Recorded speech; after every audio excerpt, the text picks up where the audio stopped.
It's my pleasure here for the next 10 minutes just to share with you a little bit about what we're doing at Sienna Senior Living. I think I've been on the burning platform of culture change for all of my career. It's actually probably never left me. Like many of you, you're in senior living or providing long-term care services for a calling. You've been doing this for many years. How many 10, 12-year folks here? How many 15, 20-year folks here? 30-year folks? This is an incredible story, isn't it? There's a lot of wisdom in the room. So what I share with you now really is to complement what you already know. I'll give you some personal perspectives as a senior leader now at Sienna, and certainly welcome your engagement on how you might do it differently in your leadership role. I think the first thing that I would also want to say to you is that it's interesting, this notion of executive vice president of operations. You know, the one thing about culture change that I know for certain is not about the title. And it's certainly not that there's individual leaders at one level in the company that are making things happen. Would you agree? So fundamentally, you know, when I joined Sienna, which is just about 2 years ago, I got this very lovely office, and I said to my new manager, I said, I could give that up for a meeting room and work in a pod. Because really that's, again, the paradigm shift that we have to look at in terms of not only the culture change of serving seniors, but the organizational culture that needs to change so that you have the right structure, people, culture in an organization that can facilitate the change in terms of the delivery model to those that we get the privilege of looking after. I didn't win that battle just yet. I still have a very large space, but I guarantee you every day the door's open and we have great conversations with people in and out. And one of my colleagues here today, Kelly Sia, thank you, Kelly, for being here, is an example of us reshaping our company under a culture of inclusivity, conversation, and engagement. So first off, just a little bit about Sienna. Maybe you don't know that name. It is a fairly new name, but it's actually an old organization made up of a couple of organizations right now just recently a third one as well, which is similar in seniors care too, that people are joining together and groups are coming together. So you might have known the company named Leisure World. You might have known the company named Specialty Care, and you might not know the name Baltic Group, but we actually just brought on a group of homes in BC. So we are a Canadian company. We serve seniors across a continuum of care, which is another principle I think that anybody looking at for seniors care, you're not looking at pegging people by place of where you live, long-term care. You're looking at a senior holistically. So as an organization, you need to shape yourself that way as well and not be defined by the definitions that might come to us from the regulators, from the bankers, from the history or legacy by which we've known ourselves. So that would probably be the first thing that we did at Sienna is we had to step back as a company of now 2 or 3 companies coming together for us to advance a culture that was inclusive and really mindful of who we are serving. We had to step back on our first step in our journey when I joined, and it happened just before I joined the organization. We really did step back, take a look at the mission, vision, and values of the organization. As we know, so often we actually have these wonderful documents, posters, and placards, but not necessarily are we actually grounded every day. So I have to give a big shout out to Sienna in this regard, because not only did they do the deep work of actually looking at the mission, vision, values, they did it collectively with leaders across the organizations at all our communities and the seniors that we were serving and their family members who are also a key stakeholder in these relationships. So stepping back and asking again, is this us? Is this right? Do we have it together? We needed help to do that. So organizations, I encourage you to think, and I don't know, maybe you're not all in a position to say, yes, I can hire a consultant. But you might want to go back and think about the principle, you need some help to do this, to step back before you launch forward. In this case, we actually did the same thing. And we hired a company, actually a gentleman, and I brought the book here, before my time, so I respect those that before me, and we all have giants on our shoulders, don't we? There's somebody else that knows something that contributed to the legacy that we're contributing to. So reaching out. So we reached out to Paul Aloufs. Paul was the CEO of St. Margaret's. Princess Margaret Hospital, downtown Toronto. People are very familiar. They have a foundation there as well where they fundraise to get the resources they need to do a stellar job. He brings some thoughts to the organization called Passion Capital. Great read, simple read. Books are a great way to translate knowledge and a message. My message in the book is twofold.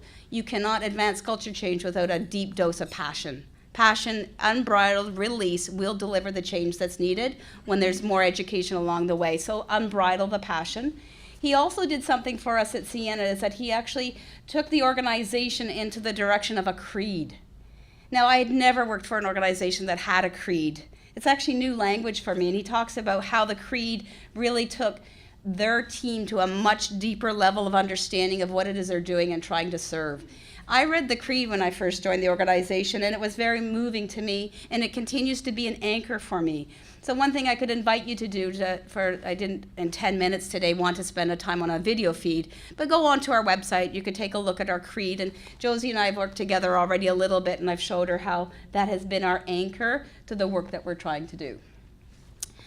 That being said, as an organization of people and structures, and we know we've got a mission, vision, and values, and people for many years, 30 plus years like yourselves working towards this, we needed to group people together to advance the work of culture change. And other leadership books talk about this, to get a coalition of people together to really try to help sort out what you're going to do next.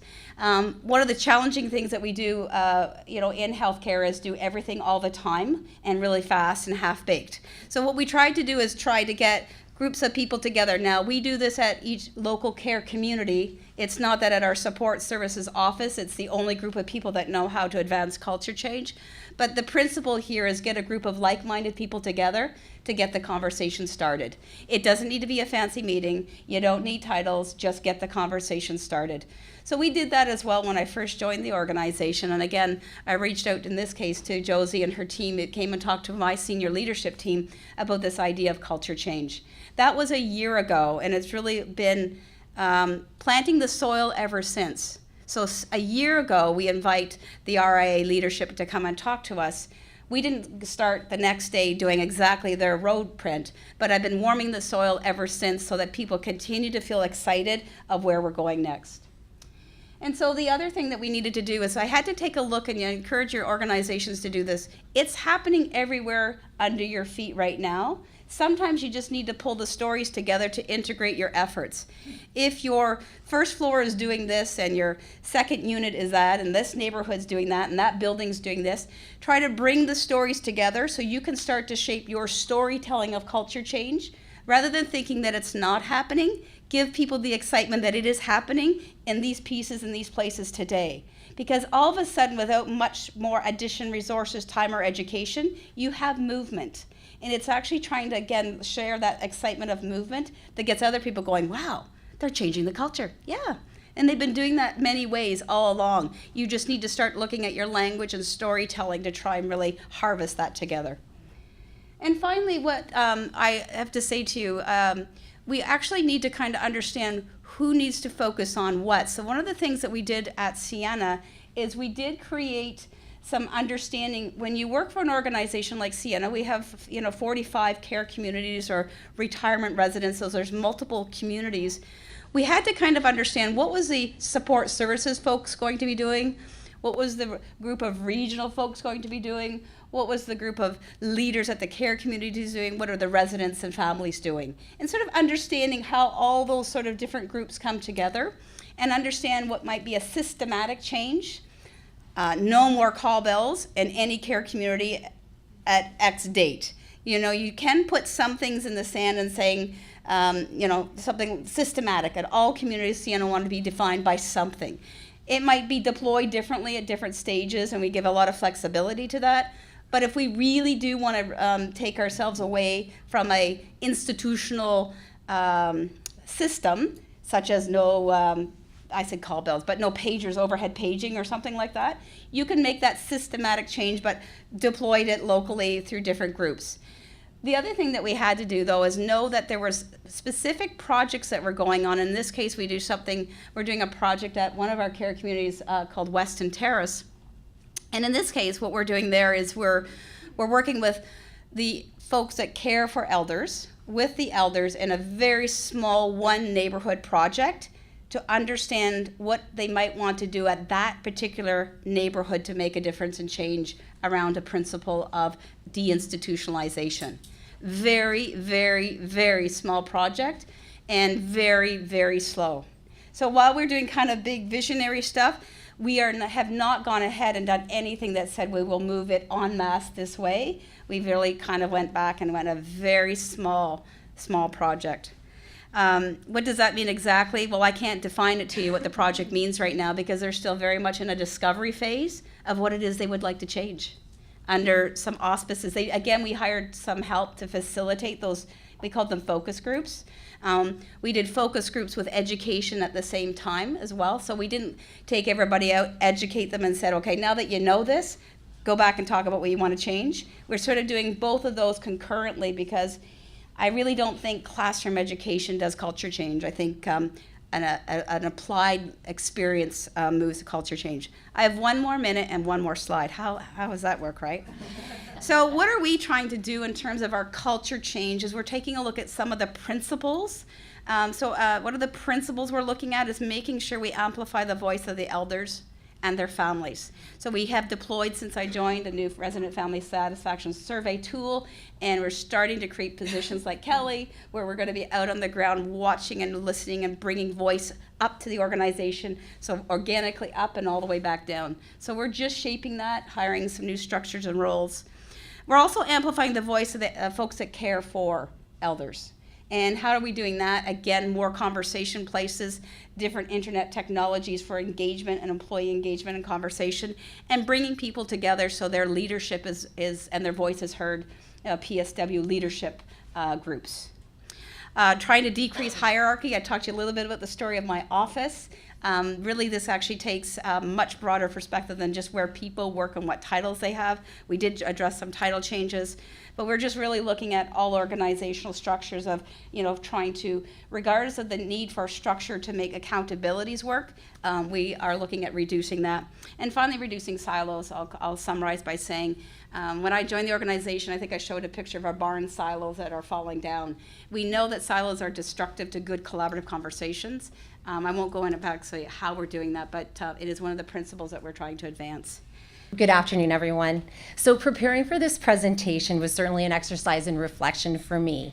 I have worked in this sector for almost 20 years, and I firmly believe that supporting our teams in creating more life-affirming models of living should be a priority for everyone in our world. That is long-term care.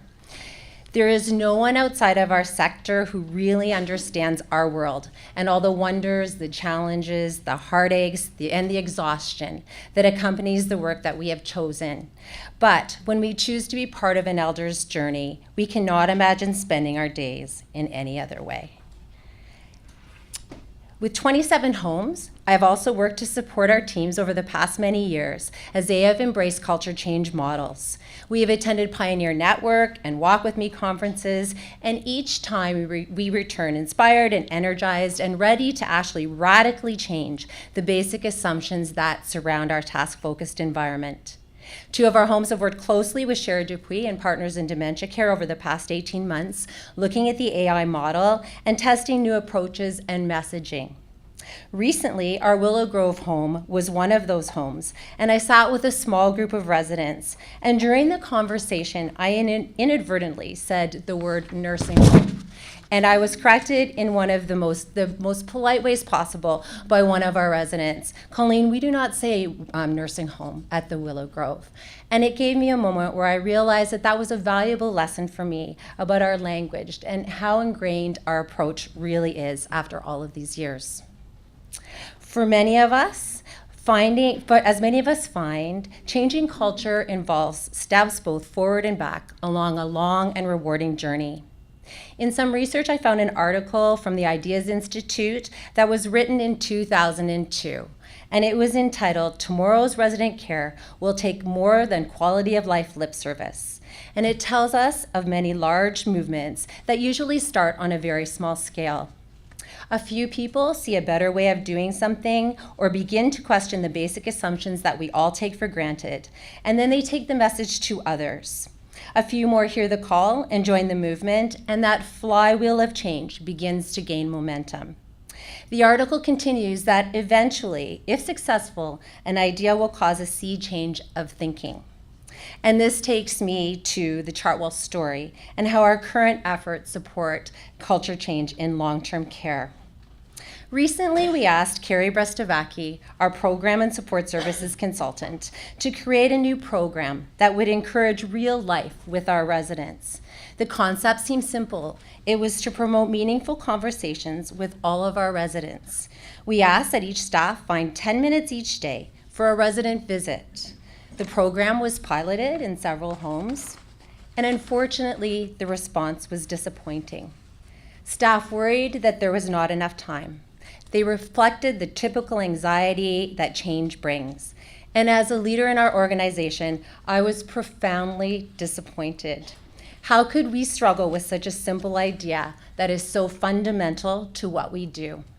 So we asked Carrie to return to the drawing board, and this is the vision that she shared with our homes. And so I'm going to do what Carrie did, and you'll need to close your eyes. And I realize that it's just after lunch, and that can be a bit dangerous, but I'll ask you to do this. So you're standing at the nursing station on one of your neighborhoods, and as you observe living in your home, you see a PSW walks by with Helen on the way to the shower, discussing Helen's grandson's wedding from the weekend before.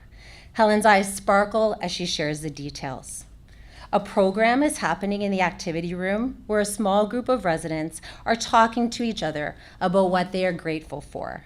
It's the weekly Java Music Club. Another PSW walks past, pushing June in her wheelchair, humming June's favorite song. Connie walks up to the nursing desk and asks, "What can I do now?" And the nurse rises and walks with Connie to the board posted outside the desk and reads the question of the day. What is your favorite flower? After a brief conversation, the nurse settles Connie into her chair with a magazine that features her favorite animals, puppies.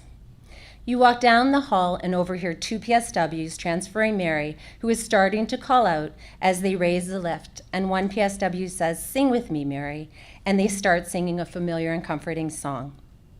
A housekeeping staff walks past you and into the next room. You hear her say, "Hello, Joe. So tell me, how did the Jays do last night?" And as you peek at Joe's favorite things list posted just inside his bedroom door, you find out that his favorite team is the Jays. You are almost to the dining room when down the hallway you see Sadie leaning forward, activating her chair alarm, and the environmental service manager is walking by. He says hello to Sadie, and as he eases her back into her chair and reconnects the alarm, he hands her a small stuffed animal that he finds in the pouch at the back of the chair. As you pass the dining room, Ed is sitting at a table, having a cup of coffee, watching the dietary staff member who is setting tables. There is music playing in the background, and Ed is tapping his toes. As the dietary aide walks past, she puts her arm on Ed's shoulder and gives it a reassuring squeeze, and Ed smiles. You can come back now. So, in reference to the question, these are the small but wonderful efforts that honor the personhood of each individual and that focus on living life to the fullest. We have a very long road ahead, but when I look back at the article from 2002, I see a lot of check marks. We hatch chicks and raise baby bunnies. We have the best theme meals you can imagine in a program that has literally transformed the culture at our home in Park Hill, as residents and staff work together for days to create these wonderful events. Our Montessori activities, Montessori-based activities are thriving, even in large, older homes, such as our home at the Gibson. A recent simple program in Elmer used warm washcloths that are provided to residents after each meal in a cooperative effort between residents and staff. We grant wishes, we prepare food together, and our residents and host families all attend special events. Just yesterday, I saw a picture of a new memorial quilt that comes from our Brant Center home. The squares are made of staff uniforms that were collected over many years. This is inspiring beyond words. So in short, we continue to dream. We know that this is a holistic journey, and we are taking small steps along the road each day. I'm Wendy Gilmour, and I'm a senior vice president at Rivera, and I've been there just a few months longer than Joanne has been at Sienna. We worked together for a couple of months before she left. I started the organization actually that I started with is not the same organization that it is today. It's actually quite different in a very positive way. The care that the people in our homes provide is unbelievable.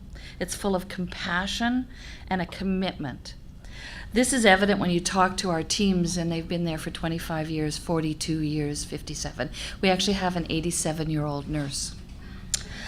Harnessing this passion and commitment of our staff will provide the necessary support for the organization and its leadership.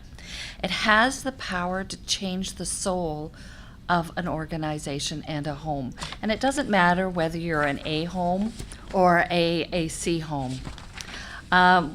There is no place like home, and I'm going to actually take you through one of the projects that we have. It's called Project Ruby. Project Ruby was started as a concept of change. How do we actually change our homes? And we can't. So senior leadership has decided we cannot change our homes. It has to happen within the home. So we've started two projects. One is here in Ontario, and the other's in Alberta. We have 76 homes across the country. And the family councils, the residence councils, and the staff councils are all changing the home. So they are working together to determine how they want these homes to be. It's really important that the homes feel more home-like, but this infusion has to come from within that home. It cannot come from a corporation. So basically, when I joined Rivera, I come from acute care, so I don't come from long-term care. So I had to learn all about long-term care. So I went and I talked to all of our homes. I visited our residents, our families, and our staffs. And I visited your rooms. I visited the bathrooms. I visited the dining areas and all of the staff rooms. I ate with them, with our residents. I played with them. I sang with them. I danced with them. I made food in the kitchen. I served in the dining room and I cleaned up after. I slept in the beds. I was transported in a sling, and I had a bath in one of our tub rooms. In this process, I was able to seek the wisdom of our residents, our family, and our teams. I learned that our staff have a deep-seated commitment to our residents and their families. Teams have a widespread respect for their peers. They have solutions, simple but innovative, and these are used to help improve their work. They want to do the right thing, and they have an underlying pride in what they do and what Rivera is as a company. These insights helped us to define our three guiding principles, which are simplification and standardization, empowerment of our teams, and building meaningful relationships with our residents, our families, and our staff. We tapped into the wisdom of our residents, our families, and staff by engaging them in various initiatives like improvement challenges. We have over 140 innovation challenges that are going on in our homes right now, and those innovations include our residents and our families, as well as our staff. We are now in the process of going through a dragon's den to determine which one of those innovations are going to be implemented throughout our homes. This is not a senior executive decision. This is a decision by our staff, our families, and our residents. We also brought in Rotman. Rotman spent over 400 hours with us looking at the move-in experience of our residents. So the bottom two lines, little difficult for you to see. The very bottom one is our staff. The one above that is our residents. And the red one is actually our families. So when you take a look at this, at the time of the decision to move into a long-term care home, you start to see our residents' anxiety going up. But if you look at the red line, you'll see the families' anxieties are going higher. Once the resident is with us and we becomes part of our team, you start to see that anxiety come down. The family's anxiety never comes down. As a matter of fact, every time there's an issue or an incident, that anxiety goes up and it stays there. And I think we've never really been respectful of what's going on in that family's internal caring philosophy. So how to support culture change? Each of these initiatives is providing us a learning opportunity, an opportunity to acknowledge the uniqueness of our homes, enhance the values that are ingrained within the home culture, and allows the opportunity to celebrate the uniqueness of each one of these individuals. These initiatives also provide us an opportunity to tap into the wisdom of our residents, to draw from their rich lived experiences, to enable us to make the home in tune with the needs of the residents, to give them the ownership and the voice to improve their community. This is their community. They will make the decisions for how they want to live, and we will be there to support them. Lead with your heart, but steer with your brain. Thank you.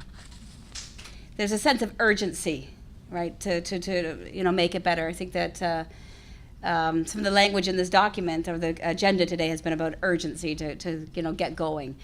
But my first recommendation is also to be patient, because what you're going to do is start conversations with people, whether you live or work in a care community or it's a community within a community. And that means you got to be patient enough to have the conversation and then walk through each one of those conversations versus really worrying about a very big project and moving through deadlines and timelines. And that's sort of a paradox, isn't it, right? Go fast, but sometimes it's go slow to go fast. We're in a culture right now of quality improvement, which is this, some of the work that we're doing is to advance the living experiences or working experiences of folks in seniors living.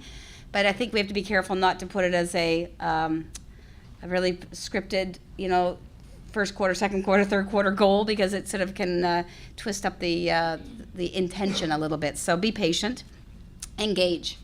This really is a process of conversation with people for people. It's not really about one document, one framework. It's engaging with the tools and resources. And Josie and I just had a bit of a conversation. You'll go on the internet maybe tonight or tomorrow, and you'll start Googling some concepts, and there will be a dearth of information that you'll get overwhelmed. Really what I encourage you to do is engage with one reference point and start the conversation engaging around that and see where that takes you, because that really does become exponential once the conversations get started and like-minded people get together.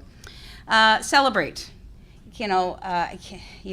It's sort of like it's like a health and wellness plan, right? Where you lose a pound and then you gain 2, and then you lose 2 more, and then you really celebrate and you buy a new wardrobe, and then but you have to celebrate those, right? And so you have to really want to recognize whatever success it is, and it will not be flawless and perfect every step of the way, maybe no step, but that is part of life's journey.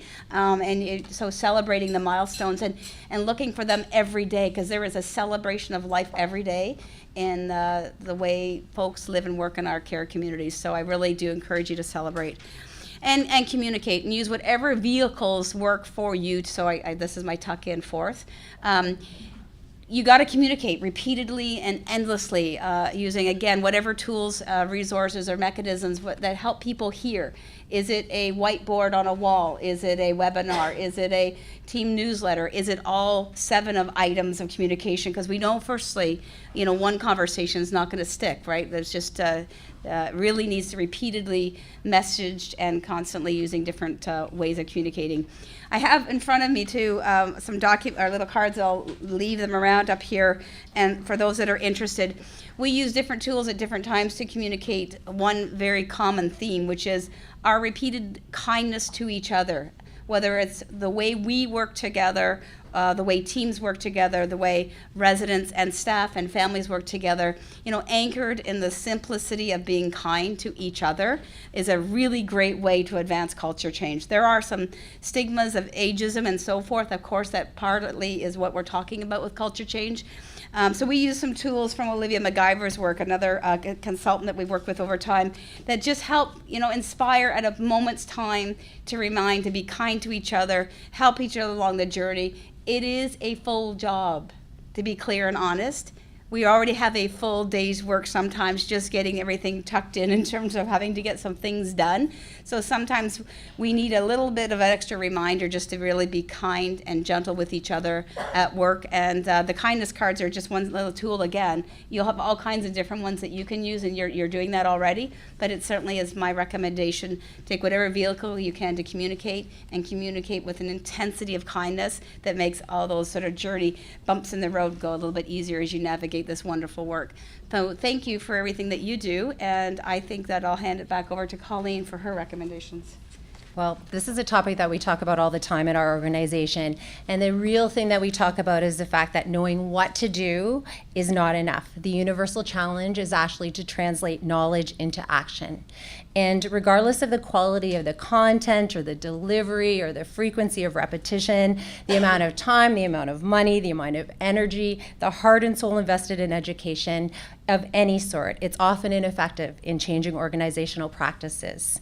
We know that transforming our cultures and communities to make them communities where everything thrives is the right thing to do, but we often trip in that translating knowledge into action. I recently saw another journal that said, why is it that at the end of so many books and seminars, these are multi-billion-dollar businesses, people still report being enlightened and wiser, but not much happens in many organizations. So as I spoke about earlier, we've attended those inspiring sessions, and we've also leveraged the experience of our peers in the sector. However, when it comes right down to it, how we support our home level leaders and frontline staff is the key to any sort of change. We know that the roots of our implementation challenge is our focus, one of the roots is our focus on compliance and the ingrained organizational routines that are the result of our interpretation of the Long-Term Care Act. We need to shift our focus and give staff a more direct role in shaping the quality of care that they provide. We've talked about that a lot today. And we also know that the true experts are not the authors of all this vast amount of information or the government, but our residents who are able to determine their own roles and goals in the culture change process. We, as the people who are responsible for transferring and implementing knowledge, frequently don't understand the actual work involved at the home level. And it should be our focus to enhance the understanding and to support home level leaders in every way possible. The second recommendation is to know that this is an ongoing, holistic journey. We need to take meaningful steps and keep moving forward. My first slide was meant to inspire, and the quote was, "To know your dreams and to honor them will bring energy to whatever you do." As our experience with Carrie's Making Connection program demonstrates, if you know you are doing the right thing for your residents, honor that and try again if you hit a misstep. And the other thing is, I don't think we do it enough. We need to foster fun. Despite the commonly held beliefs outside of our sector, there is no place where people laugh more. That's why we choose this. We have one remarkable home that I mentioned earlier, and it's taking the concept of fun to a new level to transform the home in virtually every way. And again, they started with a very simple idea of theme meals, and it has grown into a series of community events beyond imagination.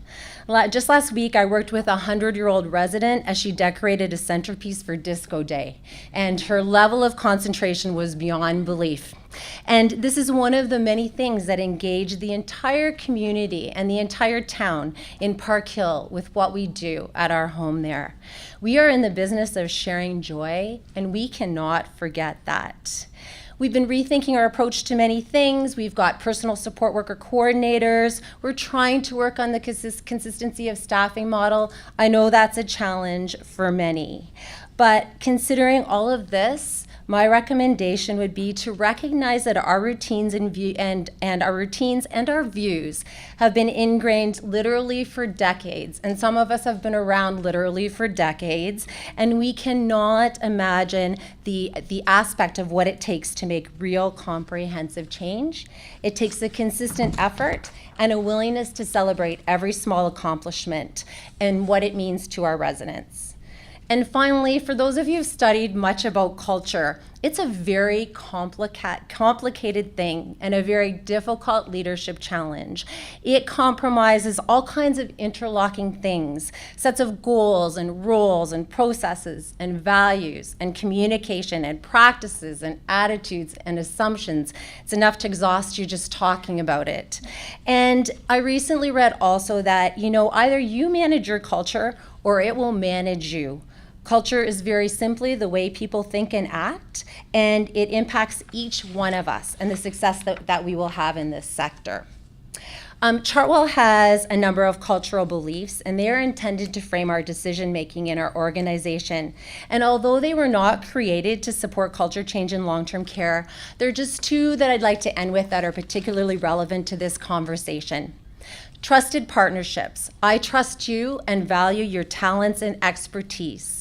With trust as the foundation of everything we do in this sector, my recommendation is to use the talents and expertise of our residents, families, and frontline staff as an invaluable resource. And the second belief is aggressive trailblazer. I challenge the status quo and progressively innovate. This is where our excitement for the future lies. As a home-level leader or a team member, give yourself permission to question the status quo and invite your entire team to join you. Look past the daily pressure for time and see culture change as a true priority. Demonstrate a forward-thinking mindset and not a bare minimum compliance-driven attitude. Invite differing perspectives and fresh points of view. You will be surprised by what you learn. Ask more questions. Recognize that even one small adjustment can make everyone more engaged. And finally, everyone should be ready to help the change. Culture change has been called a movement, a revolution, a holistic journey. My final recommendation is to do everything possible to make it a priority. It all comes down to basics. As leaders, we try to lead with our heads, but if you want to be great and if you really want to touch people, you have to touch them at the heart. Otherwise, change and cultural change is just a concept and will not move from that. People actually look to us for inspiration. I know that's kind of sometimes we don't think about that, but they do. And for that belief that things can be different than they are now. Leading with your heart is the most important trait, and you've heard that throughout today, is the most important trait that a leader can have. And it all comes down to the relationships that you build and the trust that you inspire. Robin Sharma says, the deeper your relationship is with others, the more effective will be your leadership. People will not follow you if they do not trust you. And before anyone will lend you a hand, you must first touch their heart. Remember that it is your staff who interact with our residents and family. They take our missions, our visions, and our values, and they make them real. If we do not care for them, how do we expect them to support and care for our residents and our families? When I visit the homes, here's the things that I do. And you can talk to somebody. I've done it in her home. I go in and I want to see the laundry. And I feel all of the laundry. I want to know it's soft, because in my home, my laundry is soft. I want to feel that these sheets are well maintained and the towels are comfy. I go into the staff room, I want to know there's coffee, I want to know there's tea, and I want to know there's snacks, and I want some place for them to put their feet up. I've shadowed a PSW. I've worked 14 hours in the kitchen. It's hard work. Look after your staff. It breaks my heart sometimes when I walk into a home and they haven't done it, and I have no mercy. The final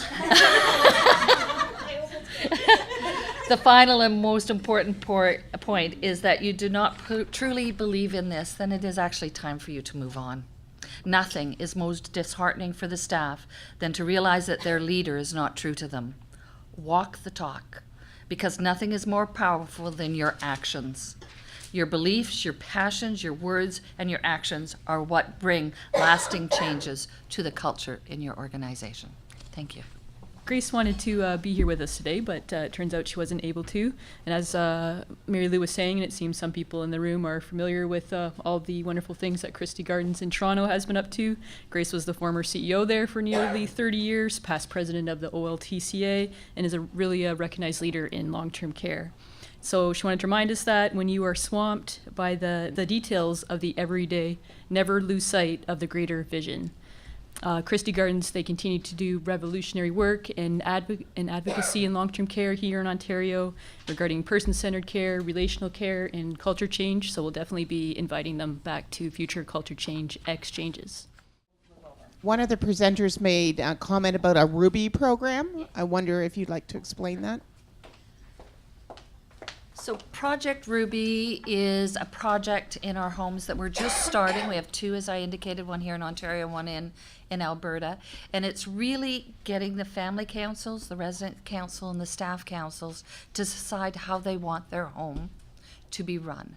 So they're looking at all kinds of various things. How do they want the onboarding of both families and residents? What do they want the culinary experience to be? I'll give you an example of one of the things that they're working on is stopping med passes during mealtime. So how do we do that? What do we put in place? Once they've created activities, what do they want to do? How do they want to do it? When do they want to do it? You know, we've been very good at telling people what they're going to do. Now let them tell us. Once they have that in place, and they're going to be making recommendations for equipment, for furniture, for changes they want to see to the homes as we build new homes. What do they want to see us do? And we'll start then to take that, create a package, and then take it out to the other homes. This is not a 1-year project. This is not a 3-year project. This is probably anywhere between a 5 and 7-year project. And each home, though, will take that and use it as their basis. But again, they have to work with those family members and those residents in that home to make it their own. So it's not a package that we're going to hand out and say, now here's what you get to do. It's here's some thoughts, here's some ideas. How does this work for you? How do you want to do it? Every home is individual.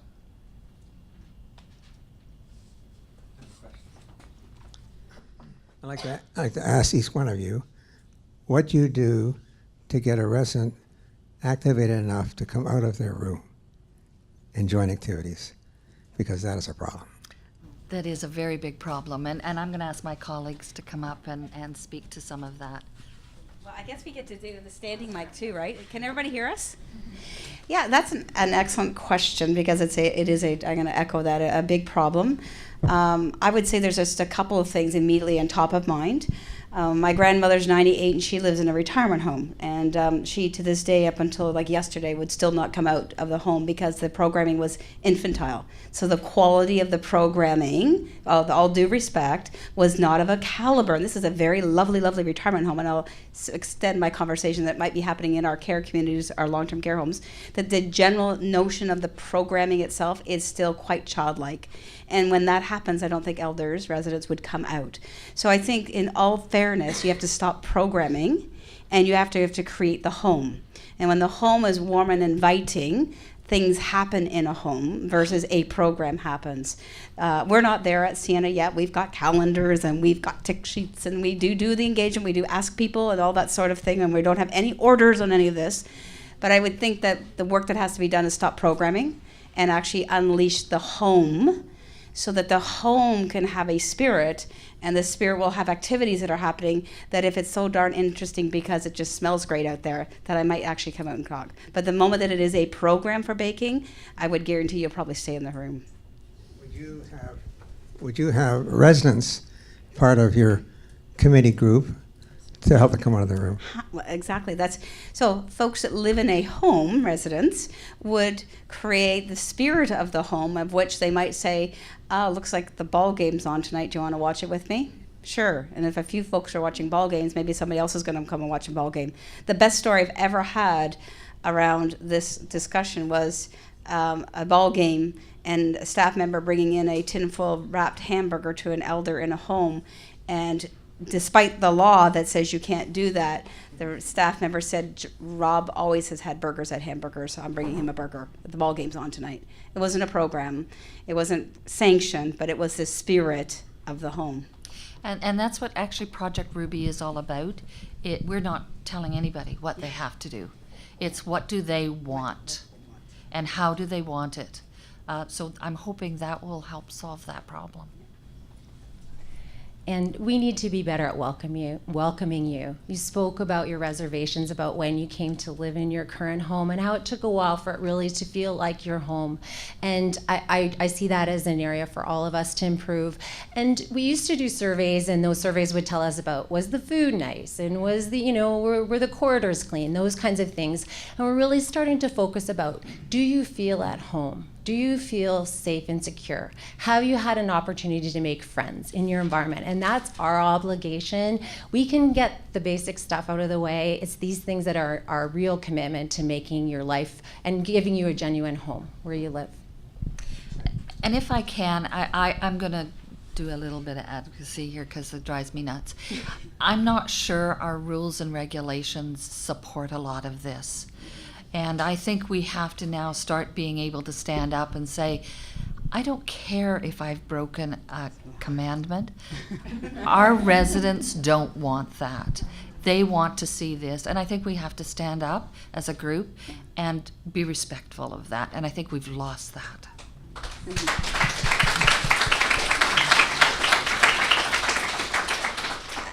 I think the other thing to add to what Wendy is saying is that there's a lot of healthcare leaders in long-term care, predominantly nurses. Just saying. So what happens is there's a lot of really, really compassionate, really super nurses and medical folk. What I've often been heard saying and held to is to unleash the folks that are actually there to help folks live every day, and not the ones trying to figure out how much to do with your medications and your whatever, right? So really unleashing the social service folks because they get it.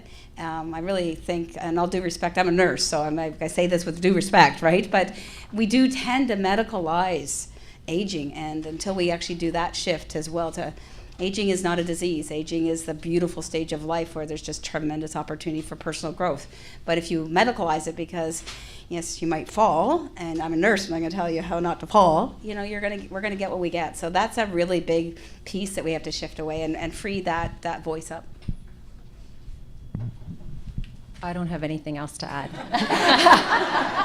I really do want to reiterate, though, that we've chosen this profession in long-term care, and we do contend with negative media and all of the things that seem to pile up every day. This is an awesome place to be. And when you come to a culture change exchange like this, you realize that and you're inspired, and it's just everything about the future is good. So we all need to look towards the future for sure.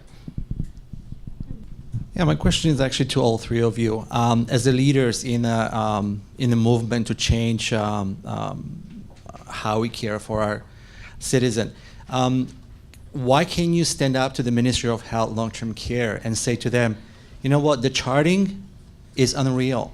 We spend more time to do the documentation, POCs, PCCs, instead of actually spending the time with the resident, holding their hand when they cry, put a smile on their face. It's like, hey, see you later. I don't have time for that. I think that's a really good point, and one I'm actually incredibly passionate about. Because I do come from acute care, I'm used to a lot of rules and regulations. I've never seen anything like it. Truly, I've never seen anything like it. And I'm a baby boomer, so I'm 64 years old. I'm not putting up with that. I'm not. and I don't think you should put up with it either. And I think we do have to have a say. And so we're going to be looking towards our association to start carrying that torch for us. I can tell you that I have also started that within my own little network. And when we have issues with our inspections, I'm now speaking up and saying, that's really too bad. We're prepared to accept that written notice. I would say also that, and the association is definitely a route for us to, put our advocacy forward. But I think we can work with government. I believe that although the rules can be restricted, they were put together with good intentions, right? They were, we have to, as a sector, prove that we can be so much better. And I think we're on that road. And I in supporting Wendy's comments also, the next few years will be very positive, but we have to demonstrate what we can do. We have to work through our sector partners, and we have to work together. Yeah, so all three of us are actually members of the Ontario Long-Term Care Association on board of director positions. So the administrative burden of providing the service in this sector is well documented. We are standing up. We struggle, I'll tell you just a little bit, is that because trying to define the sector, which is very broad, we are actually at the same time have an increasing resident acuity that's almost like a acute care clientele in some settings, which requires us to really provide a medical basis of care, of which requires us to do documentation. And on the other end, we have a very residential-like clientele as well. So I would say as we continue to refine who we are and always keep the residents the first and foremost and those that provide that service, it will help us deal with the administrative burden. And, it's just I would imagine if you were in acute care here today, they'd say the same thing. The documentation is crazy, right? And I think if you were in the U.S. having this conversation, they say the same thing. The documentation is crazy. But we have to work smart, not harder. We got to push back. There are ways. We did some work around releasing time by automating using technology and those different things. So we always have issues, but we have to come to the table with some solutions as well and not wait until they figure it out somewhere else. I think that maybe smaller independent homes may be a little bit more agile and able to make changes, but then larger organizations might have higher layers of bureaucracy above just leadership. You might have shareholders. You might be owned by a large publicly traded company. How do you manage those relationships when you're deciding that you want to make a change at a home level? To be quite honest, we are owned by a very large pension fund, the Canadian Pension Fund. They let us do our own business. They just want to make sure the indicators are good and that things are running along well. So the change that we're talking about, they're very interested in it, but they let us manage it and drive it forward. Again, Rivera actually grew through acquisition, not through building. So that makes it a little harder because every time you get a community, it's different. I think we've given up on trying to make sure that we're all the same. And I think we now are looking at, you are individuals. Your community is an individual, your residents are individual, and we need to treat you all as individuals. So I don't think it's that hard. I think we just now have to empower them to do it.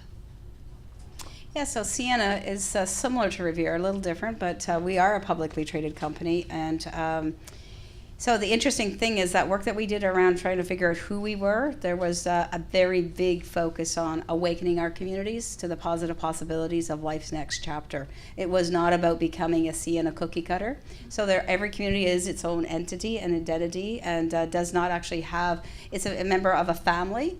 The local community, but it's not a universal approach, if you will. Having said that, similar to Rivera, we have very rigorous quality standards and metrics that are looked at every level and up and down and publicly reported and shared. So we don't veer away from a very strong quality agenda, but at the end of the day, the culture, it's the uniqueness of each individual community, as I expressed, the awakening of each community to the positive possibilities of life's next chapter is part of our mission, vision, and values, so it's kept locally. So that's how we handle it, both by part of a family, but in a family you have 3 children and each one of them are unique. Sometimes they pull your hair out. And at Chartwell, we are a very large public company. There are almost 200 homes and growing, but there are only 28 long-term care homes. But we're very fortunate because our CEO and our Chief Operating Officer are both born and bred in long-term care. So it's Brent Binions and Karen Sullivan. So they get us. They know what we do. They support the decisions that we make. So we actually have quite an easy road as part of a big company, and we're so fortunate to have them at the top.